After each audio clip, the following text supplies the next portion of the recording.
नमस्कार। Story with नीति में आपका स्वागत है। आइए सुनते हैं उपन्यास चंद्रकांता संतति का अध्याय 5वां, भाग पहला। मेरे साथ यानी आपकी अपनी नीति के साथ। पिछले अध्याय में आपने लाली और कुंदन के हाल के साथ साथ वीरेंद्र सिंह के साथियों की चालाकी से कुमार आनंद सिंह का कैद से रिहा होना और रोहतासगढ़ पर विजेंद्र सिंह का राज्य होना भी देखा।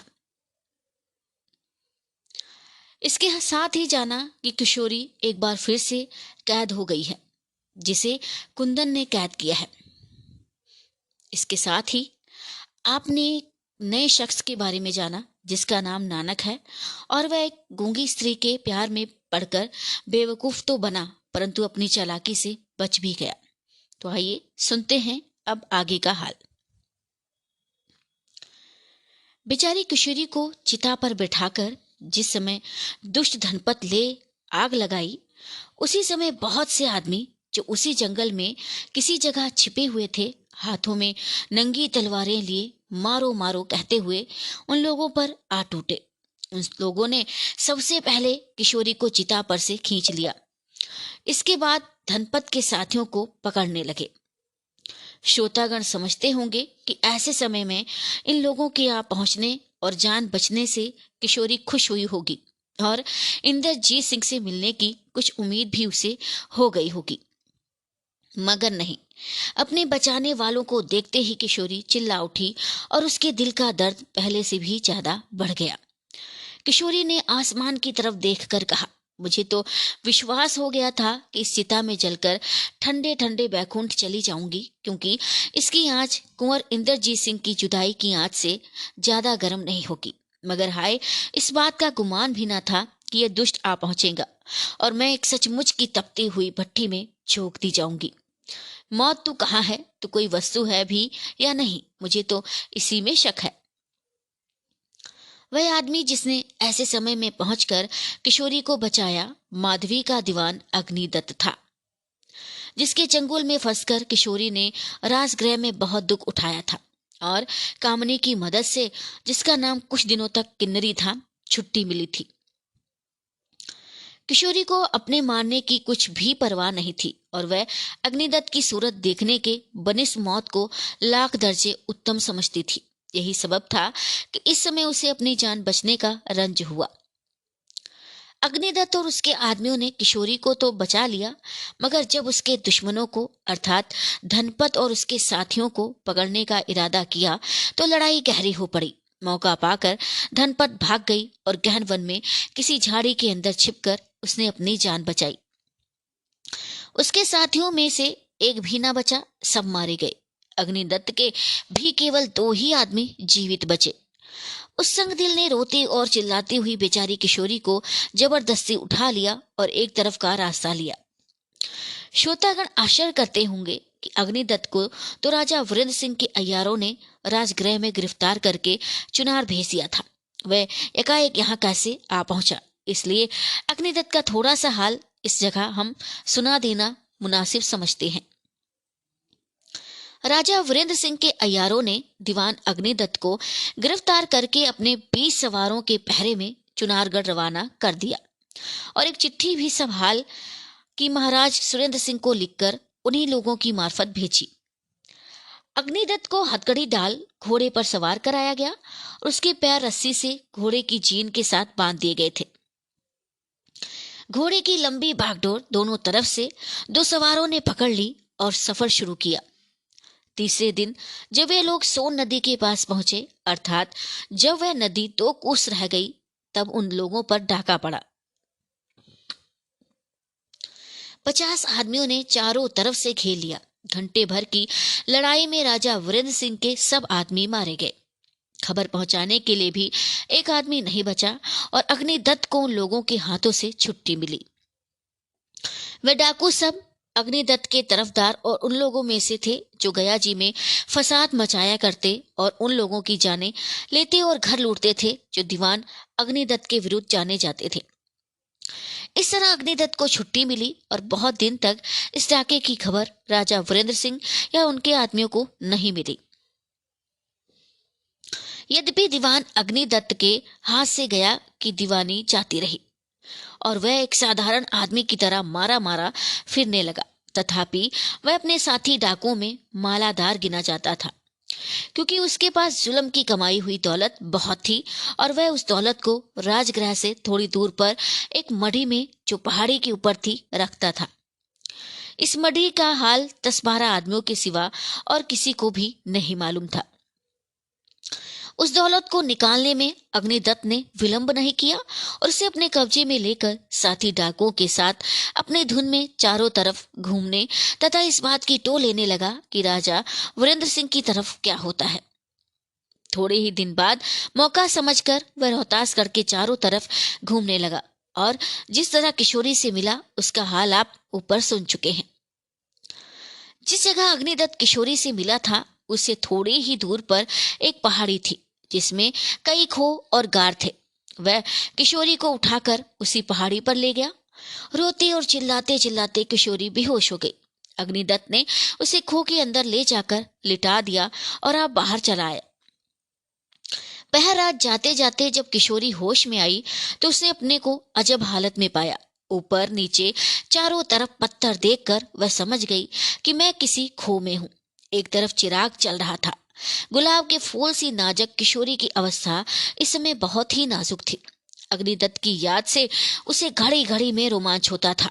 उसके धड़कते हुए कलेजे में अजब तरह का दर्द था और इस सोच ने उसे बिल्कुल ही निकम्मा कर रखा था कि देखें चांडाल अग्निदत्त के पहुंचने पर मेरी क्या दुर्दशा होती है। घंटों की मेहनत में बड़ी कोशिश करके उसने अपने होश हवास दुरुस्त किए और सोचने लगी कि अब क्या करना चाहिए। उसने इस इरादे को तो पक्का कर ही लिया था कि अगर अग्निदत्त मेरे पास आएगा तो पत्थर पर सिर पटक कर अपनी जान दे दूंगी। मगर ये भी सोचती थी कि पत्थर पर सिर पटकने से जान नहीं जा सकती। किसी तरह खो के बाहर निकलकर ऐसा मौका ढूंढना चाहिए जिससे कि अपने को इस पहाड़ के नीचे गिराकर बखेड़ा ही खत्म कर दिया जाए, जिसमें हमेशा के लिए इस खींचा खींची से मुझे छुट्टी मिल जाए। किशोरी चिराग बुझाने के लिए उठी ही थी कि सामने से किसी के पैरों की चाप मालूम हुई। वह डरकर उसी तरफ देखने लगी कि एकाएक अग्निदत्त पर नजर पड़ी। देखते ही वह कांप गई। ऐसा मालूम हुआ कि रगों में खून की जगह पारा भर गया है। वह अपने को किसी तरह संभाल न सकी और जमीन पर बैठकर रोने लगी। अग्निदत्त सामने आकर खड़ा हो गया और बोला, तुमने मुझको बड़ा ही धोखा दिया। अपने साथ मेरी लड़की को भी मुझसे जुदा कर दिया। अभी तक मुझे इस बात का पता नहीं लगा कि मेरी स्त्री पर क्या बीती और वीरेंद्र सिंह ने उसके साथ क्या सलूक किया, और ये सब तुम्हारी ही बदौलत हुआ। किशोरी, फिर भी मैं कहती हूँ कि यदि मुझे छोड़ दोगे तो मैं राजा वीरेंद्र सिंह से कहकर तुम्हारा कसूर माफ करा दूंगी और तुम्हारी जीविका निर्वाह के लिए भी बंदोबस्त हो जाएगा। नहीं तो याद रखना, तुम्हारी स्त्री भी। अग्निदत्त, जो तुम कहोगी सो मैं समझ गया। मेरी स्त्री पर चाहे जो बीते इसकी मुझे परवाह नहीं। ना मुझे वीरेंद्र सिंह का ही डर है। मुझे दुनिया में तुमसे बढ़कर कोई चीज नहीं दिखाई देती। देखो तुम्हारे लिए मैंने कितना दुख भोगा और भोगने के लिए भी तैयार हूँ। क्या अब भी तुमको मुझ पर तरस नहीं आता? मैं कसम खाकर कहता हूँ कि तुम्हें अपनी जान से ज्यादा प्यार करूंगा यदि मेरी होकर रहोगी तो। किशोरी, अरे दुष्ट चांडाल, खबरदार फिर ऐसी बात मुंह से मत निकालना। अग्निदत्त, चाहे जो हो मैं तुम्हें किसी तरह नहीं छोड़ सकता। किशोरी, जान जाए तो जाए मगर तेरी हवा अपने बदन से नहीं लगने दूंगी। अग्निदत्त, देख तू अपने को मुझसे कैसे बचाती है। इतना कहकर अग्निदत्त किशोरी को पकड़ने के लिए आगे बढ़े। किशोरी घबराकर उठ खड़ी हुई और दूर हट गई। थोड़ी देर तक तो इस तंग जगह में दौड़ धूप कर किशोरी ने अपने को बचाया, मगर कहाँ तक? आखिर मर्द के सामने औरत की क्या पेश जा सकती है। अग्निदत्त को क्रोध आ गया। उसने किशोरी को पकड़ लिया और जमीन पर पटक दिया। श्रोतागण अभी पूरे न होंगे कि कुंवर इंद्रजीत सिंह कहाँ हैं। हम ऊपर सुना आए हैं कि उस मकान में जो तालाब के अंदर बना हुआ था, कुंवर इंद्रजीत सिंह दो औरतों को देखकर ताज्जुब में आ गए थे। कुमार उन औरतों का नाम नहीं जानते थे, मगर पहचानते जरूर थे, क्योंकि उन्हें राजगृह में माधवी के यहाँ देख चुके थे और जानते थे कि ये दोनों माधवी की लौंडियां हैं। परंतु ये जानने के लिए कुमार व्याकुल हो रहे थे कि ये दोनों यहाँ कैसे आई। क्या इस औरत से जो इस मकान की मालिक है और उस माधवी से कोई संबंध है? इसी समय उन दोनों औरतों के पीछे पीछे वो औरत भी आ पहुंची जिसने इंद्रजीत सिंह के ऊपर एहसान किया था और जो उस मकान की मालिक थी। अभी तक इस औरत का नाम मालूम नहीं हुआ, मगर आगे इससे काम बहुत पड़ेगा, इसलिए जब तक इसका असल नाम मालूम ना हो कोई बनावटी नाम रख दिया जाए तो उत्तम होगा। मेरी समझ में तो कमलिनी नाम कुछ बुरा नहीं होगा। जिस समय कुंवर इंद्रजीत सिंह की निगाह उन दोनों औरतों पर पड़ी, वह हैरान होकर उनकी तरफ देखने लगे। उसी समय दौड़ती हुई कमलिनी भी आई और दूर से ही बोली, कुमार, इन दोनों हरामजादियों का कोई मुलाजिया ना कीजिएगा और ना किसी तरह की जुबान ही दीजिएगा। अपनी जान बचाने के लिए ही दोनों आपके पास आई हैं। इंद्रजीत सिंह, क्या मामला है? ये दोनों कौन है? कमलिनी, ये दोनों माधवी की लौंडियां हैं और आपकी जान लेने आई थी। मेरे आदमियों के हाथ गिरफ्तार हो गई। इंद्रजीत सिंह, तुम्हारे आदमी कहाँ हैं? मैंने तो इस मकान में सिवाय तुम्हारे किसी को भी नहीं देखा। कमलिनी, बाहर निकलकर तो देखिए, मेरे वे सिपाही यही मौजूद हैं जिन्हें इन्हें गिरफ्तार किया है। इंद्रजीत सिंह, अगर ये गिरफ्तार होकर आई हैं तो इनके हाथ पैर क्यों खुले हैं? कमलिनी, इसके लिए कोई हर्ज नहीं, ये मेरा कुछ भी नहीं बिगाड़ सकती जब तक कि मैं जागती हूं या अपने होश में हूं। इंद्रजीत सिंह, तुम क्या कहती हो? एक, ये जो कुछ कहती हैं ठीक है, परंतु आप वीर पुरुष हैं, आशा है कि हम लोगों का अपराध क्षमा करेंगे। कुंवर इंद्रजीत सिंह इन बातों को सुनकर सोच में पड़ गए। उन्हें उन दोनों औरतों की और कमलिनी की बातों का विश्वास न हुआ, बल्कि यकीन हो गया कि ये लोग किसी तरह का धोखा देना चाहती हैं। आधी घड़ी तक सोचने के बाद कुमार बंगले के बाहर निकले तो देखा कि तालाब के बाहर लगभग 20 सिपाही खड़े आपस में कुछ बातें कर रहे हैं और घड़ी घड़ी इस तरफ देख रहे हैं। कुमार वहां से लौट आए और कमलिनी की तरफ देखकर बोले, इंद्रजीत सिंह, खैर जो तुम्हारे जी में आए करो, हम इस बारे में कुछ भी नहीं कह सकते। कमलिनी, करना क्या है? इन दोनों का सिर काटा जाएगा। इंद्रजीत सिंह, खुशी तुम्हारी, मैं जरा इस तालाब के बाहर जाना चाहता हूँ। कमलिनी, क्यों? इंद्रजीत सिंह बोले, ये समय मजेदार है, जरा मैदान की हवा खाऊंगा और इस घोड़े की भी खबर लूंगा जिस पर सवार होकर आया था। कमलिनी, इस मकान की छत पर चढ़ने से अच्छी और साफ हवा आपको मिल सकती है। घोड़े के लिए चिंता ना करें, या फिर ऐसा ही है तो सवेरे जाइएगा। ना मालूम क्या सोचकर इंद्रजीत सिंह चुप हो रहे। कमलिनी ने उन दोनों औरतों का हाथ पकड़ा और धमकाती हुई ना जाने कहाँ ले गई। इसका हाल कुमार को ना मालूम हुआ और ना उन्होंने जानने का उद्योग ही किया। यद्यपि इस औरत अर्थात कमलिनी ने कुमार की जान बचाई थी, तथापि उन्हें विश्वास हो गया कि कमलिनी ने दोषी की राह पर यह काम नहीं किया, बल्कि किसी मतलब से किया है। उस मकान में गुलदस्ते के नीचे से चिट्ठी कुमार ने पाई थी। उसके पढ़ने से कुमार होशियार हो गए थे तथा समझ गए थे कि ये मुझे किसी फरेज में फंसाना चाहती है और किशोरी के साथ भी किसी तरह की बुराई करना चाहती है। इसमें कोई शक नहीं कि कुमार इसे चाहने लगे थे और जान बचाने का बदला चुकाने की फिक्र में थे। मगर उस चिट्ठी के पढ़ते ही उनका रंग बदल गया और वे किसी दूसरी ही धुन में लग गए। कुमार चाहते तो शायद यहाँ से निकल भागते, क्योंकि उस औरत की तरफ से होशियार हो चुके थे, मगर इस मकाम में उन्होंने ये समझकर जल्दी ना की कि इस औरत का कुछ हाल मालूम करना चाहिए और जानना चाहिए कि ये कौन है। पर कमलिनी को कुमार के दिल की क्या खबर थी? उसने तो सोच रखा था कि मैंने कुमार पर एहसान किया है और वह किसी तौर पर मुझसे बदगुमान नहीं होंगे। कुमार के पास इस समय सिवाय कपड़ों के कोई चीज ऐसी ना थी जिससे वे अपनी हिफाजत करते या समय पड़ने पर मतलब निकाल सकते। कुछ दिन बाकी था जब कुमार उस मकान की छत पर चढ़ गए और चारों तरफ के पहाड़, जंगल तथा मैदान के बाहर देखने लगे। कुमार को ये जगह बहुत ही पसंद आई और उन्होंने दिल में कहा कि ईश्वर की इच्छा हुई तो सब बखेड़ों से छुट्टी पाकर किशोरी के साथ कुछ दिनों तक इस मकान में जरूर रहेंगे। थोड़ी देर प्रकृति की शोभा देखकर दिल बहलाते रहे। जब सूर्य अस्त हो गया तो कमलिनी भी वहां पहुंची और कुमार के पास खड़ी होकर बातचीत करने लगी। यहाँ से अच्छी बहार दिखाई देती है। कुमार: ठीक है, मगर ये छटा मेरे दिल को किसी तरह नहीं बहला सकती। कमलिनी: वो क्यों? कुमार: तरह तरह की फिक्रों और तरदुदों ने मुझे दुखी कर रखा है, बल्कि यहाँ आने और तुम्हारे मिलने से तरदुद और भी ज्यादा हो गया है। कमलिनी: यहाँ आकर कौन सी फिक्र बढ़ गई है? कुमार: ये तो तब कह सकता हूँ जब कुछ तुम्हारा हाल मुझे मालूम हो। अभी तो मैं ये भी नहीं जानता कि तुम कौन हो और कहाँ की रहने वाली हो, और इस मकान में आकर रहने का तुम्हारा क्या सबब है।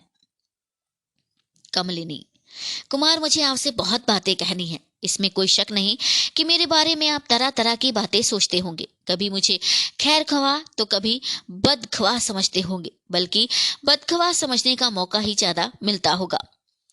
अक्सर उन लोगों ने जो मुझे जानते हैं मुझे शैतान और खूनी समझ रखा है, और इसमें उनका कोई कसूर भी नहीं है। मैं उन लोगों का जिक्र इस समय केवल इसलिए करती हूँ कि शायद वह उन लोगों ने, जो केवल 2-3 अय्यार लोग हैं, कुछ चर्चा आपसे की हो। कुमार: नहीं, मैंने किसी से कभी तुम्हारा जिक्र नहीं सुना।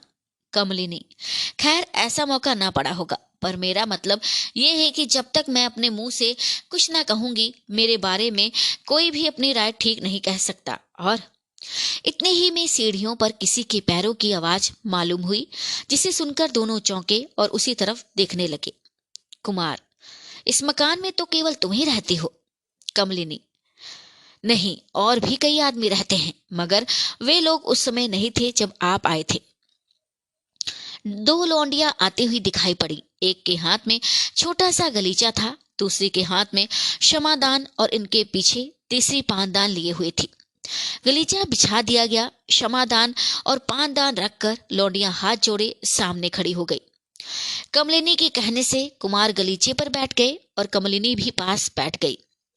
इस समय इन तीनों लौंडियों का वहां पहुंचकर बातचीत में बाधा डालना कुमार को बहुत बुरा मालूम हुआ, क्योंकि वे बड़े ही गौर से कमलिनी की बातें सुन रहे थे और इस बीच में उनके दिल की अजीब हालत थी।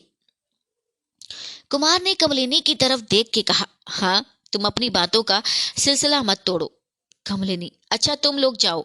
लौंडियों को इशारा करते हुए कहा, बहुत जल्द खाने का बंदोबस्त भी करो। ये भी कहा। कुमार: अभी खाने के लिए जल्दी ना करो। कमलिनी: खैर, ये लोग अपना काम पूरा कर रखें, आप जब चाहें भोजन करें। कुमार: अच्छा, हाँ, तो तब? कमलिनी ने डिब्बे से पान निकालकर कहा, लीजिए, पान खाइए। कुमार ने पान हाथ में रख लिया और पूछा, हाँ, फिर तब?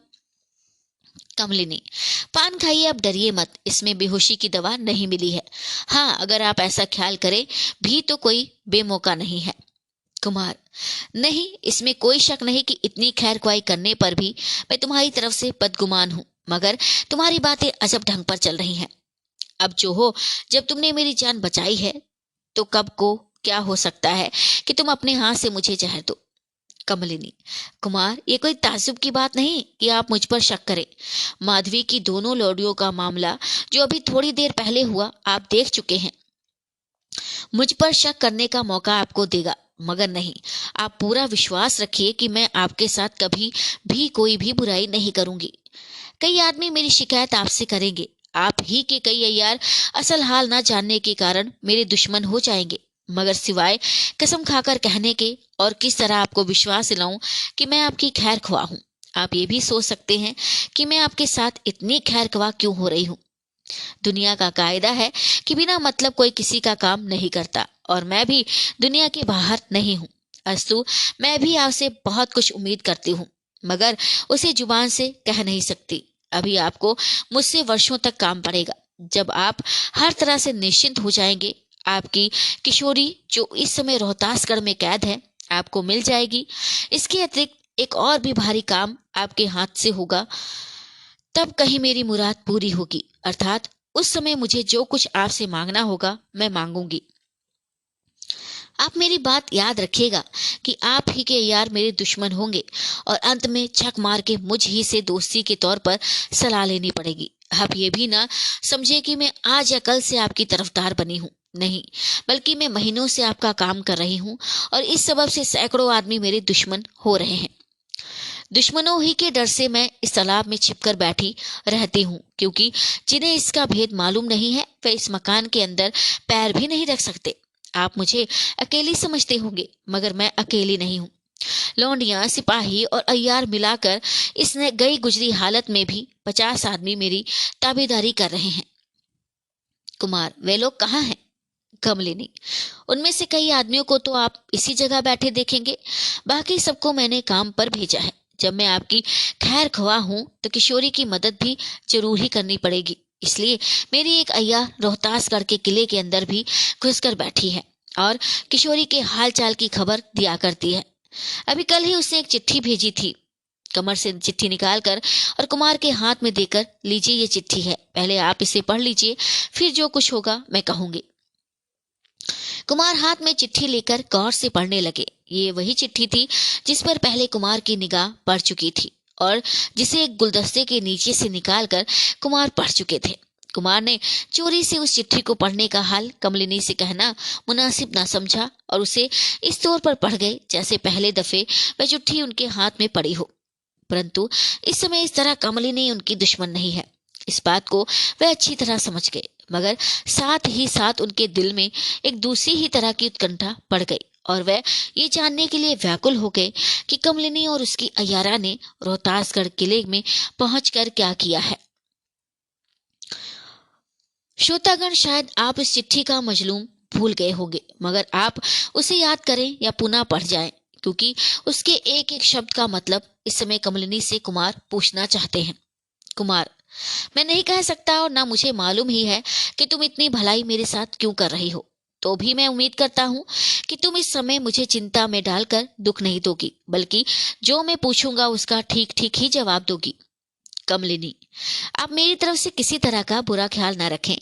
आज मैं इस बात पर मुस्तैद हूँ कि अगर आपको कष्ट ना हो तो रात भर जाग के बहुत कुछ हाल जो अब तक आपको मालूम नहीं है और आपके मतलब का है आपसे कहूँ और जो जो सवाल आप करें उनका जवाब दो।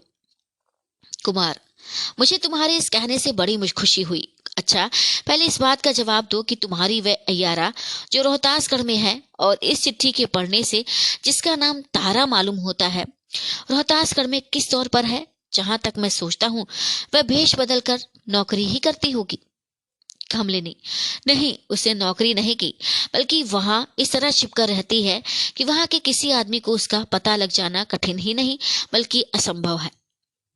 कुमार, अच्छा तो उसने क्या लिखा है कि किशोरी का आशिक भी यहाँ मौजूद है?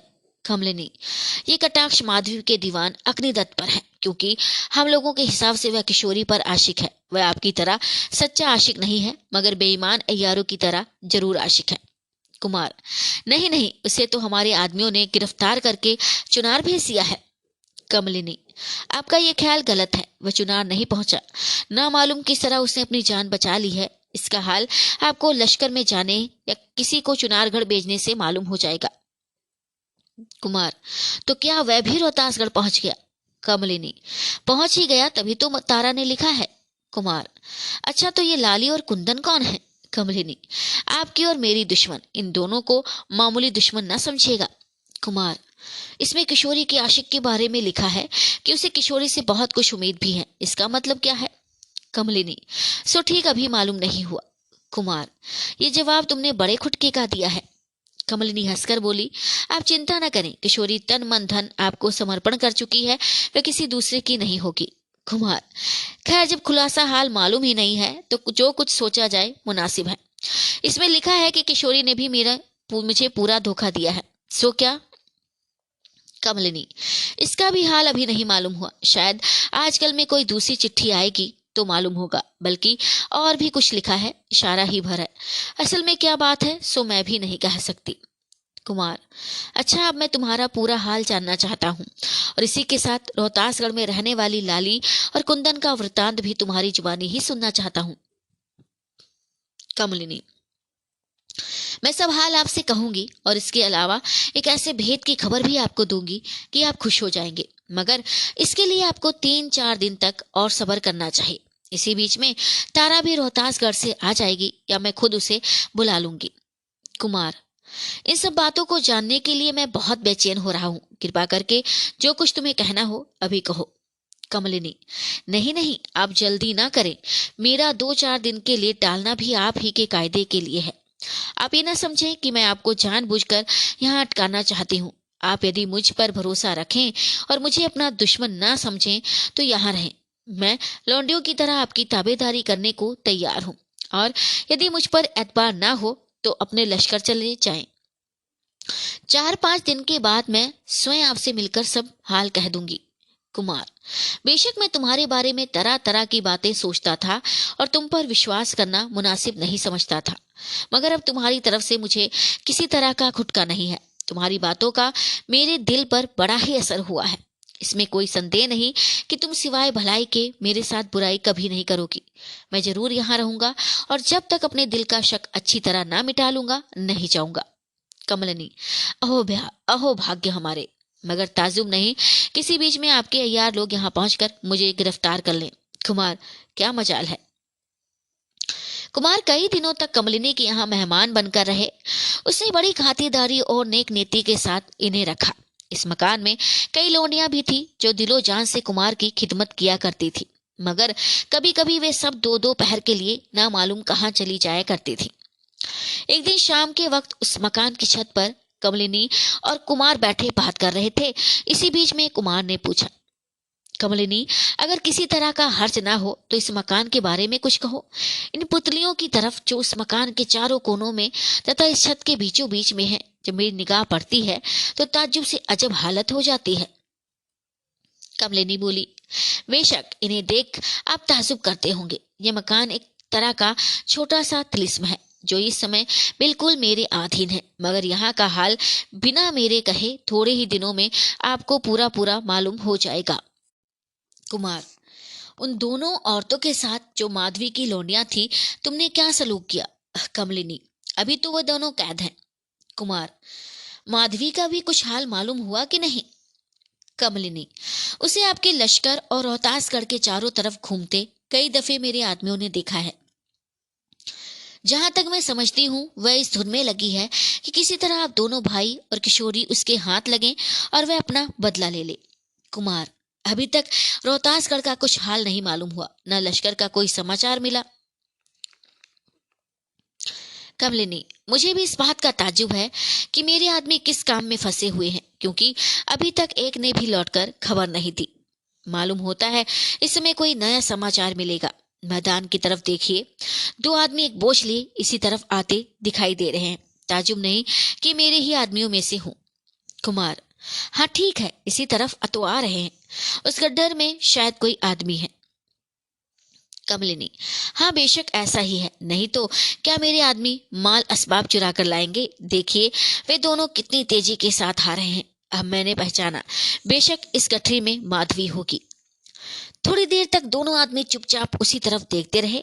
जब वे लोग इस मकान के पास पहुंचे तो कमलिनी ने कुमार से कहा, मुझे आज्ञा दीजिए तो जाकर इन लोगों को यहाँ ले आऊं। कुमार, क्या बिना तुम्हारे गए वे लोग यहाँ नहीं आ सकते। कमलिनी, जी नहीं, जब तक मैं खुद उन्हें किश्ती पर चढ़ाकर यहाँ ना लाऊं वे लोग नहीं आ सकते। वे क्या कोई भी नहीं आ सकता। कुमार, क्या हर एक के लिए जब वे इस मकान में आना या जाना चाहे तुम्ही को तकलीफ करनी पड़ती है। मैं समझता हूँ कि जिस आदमी को तुम एक दफे भी किश्ती पर चढ़ाकर ले आओगी उसे रास्ता मालूम हो जाएगा। कमलिनी, अगर ऐसा ही होता तो मैं इस मकान में बेखटके कैसे रह सकती थी। अब जरा नीचे चले, मैं इसका सबब आपको बतला देती हूँ। कुमार खुशी खुशी उठ खड़े हुए और कमलिनी के साथ नीचे उतर गए। कमलिनी ने उन्हें उस कोठरी में ले गई जो नहाने के काम में लाई जाती थी और जिसे कुमार देख चुके थे। उस कोठरी में दीवार के साथ एक अलमारी थी जिसे कमलिनी ने खोला। कुमार ने देखा कि उस दीवार के साथ चांदी का एक मुट्ठा जो हाथ भर से छोटा ना होगा लगा हुआ है। इसके सिवाय और कोई चीज उसमें नहीं थी।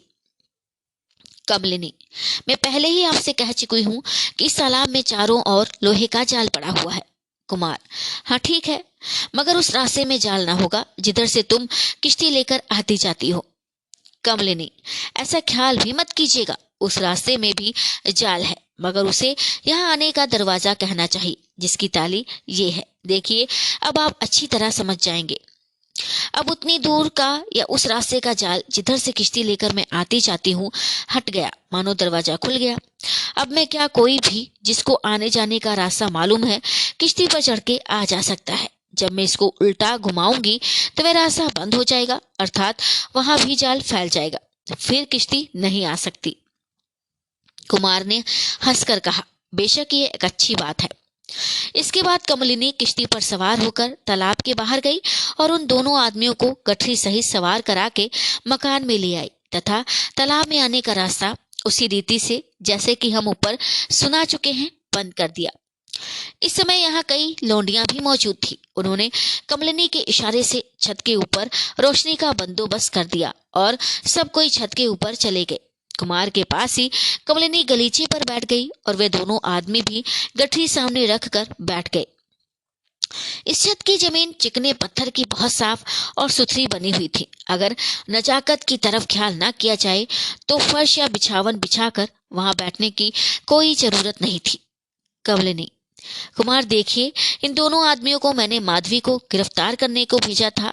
मालूम होता है कि ये लोग अपना काम पूरा कराए हैं और इस गठरी में शायद माधवी को ही लाए हैं।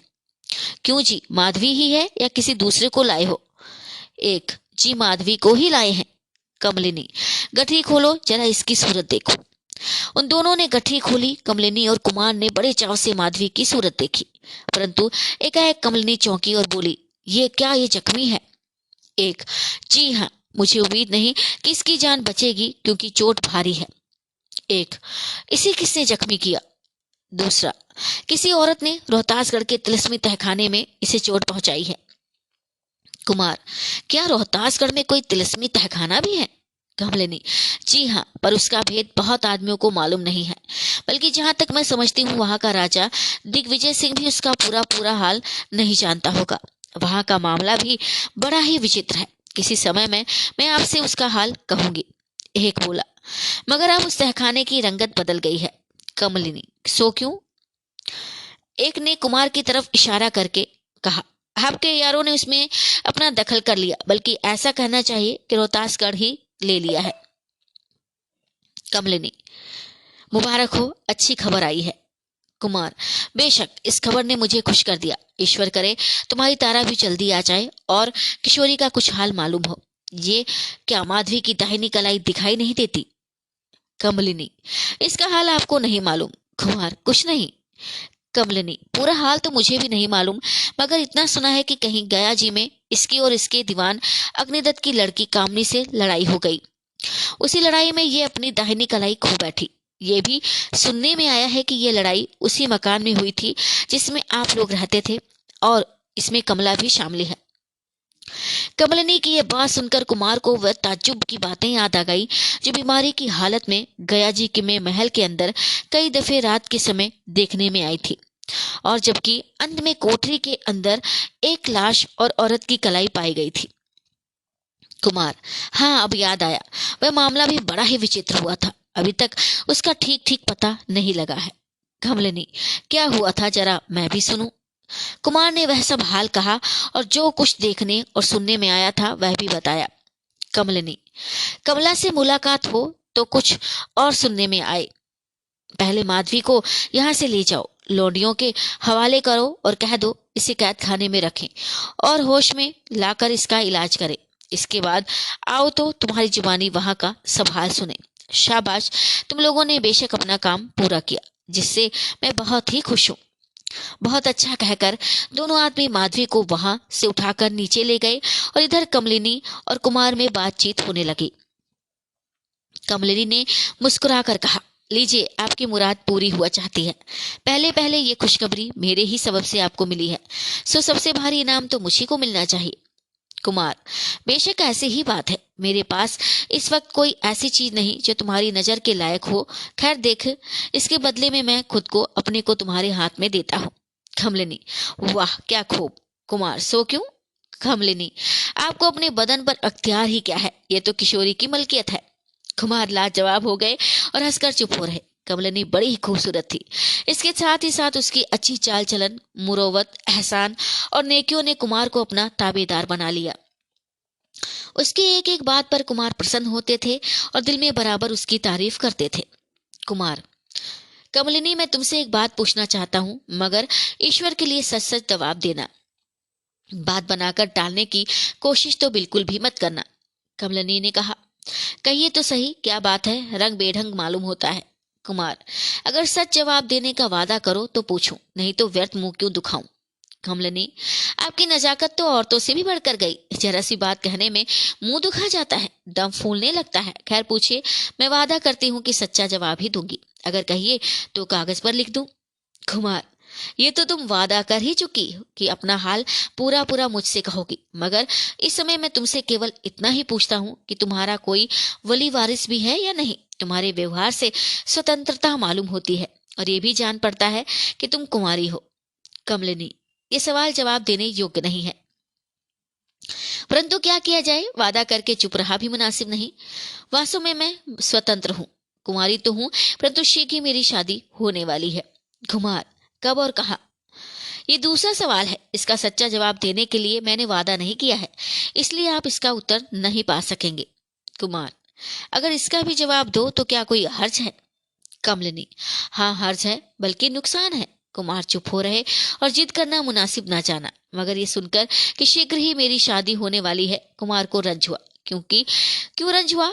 इसमें कुमार की हानि की क्या थी? क्या कुछ दूसरा इरादा था? नहीं नहीं, कुमार ये नहीं चाहते थे कि हम ही इससे शादी करें। वे किशोरी के सच्चे प्रेमी थे।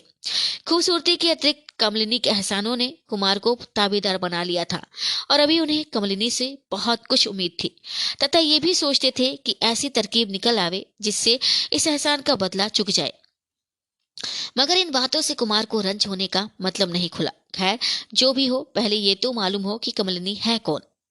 वे दोनों आदमी थे जो माधवी को लाए थे। छत पर आ पहुंचे और हाथ जोड़कर सामने बैठ गए। कमलिनी ने उनसे खुलासा हाल कहने के लिए कहा और उन दोनों ने इस तरह कहना शुरू किया: हम दोनों हुक्म के मुताबिक यहाँ से जाकर माधवी को खोजने लगे, मगर उसका पता गया जी और राजगृह के इलाकों में कहीं भी न लगा। लाचार होकर रोहतासगढ़ किले के पास पहुंचे और पहाड़ी के चारों तरफ घूमने लगे। कभी कभी रोहतासगढ़ की पहाड़ी के ऊपर भी जाते और घूम घाम कर पता लगाते कि वह क्या हो रहा है।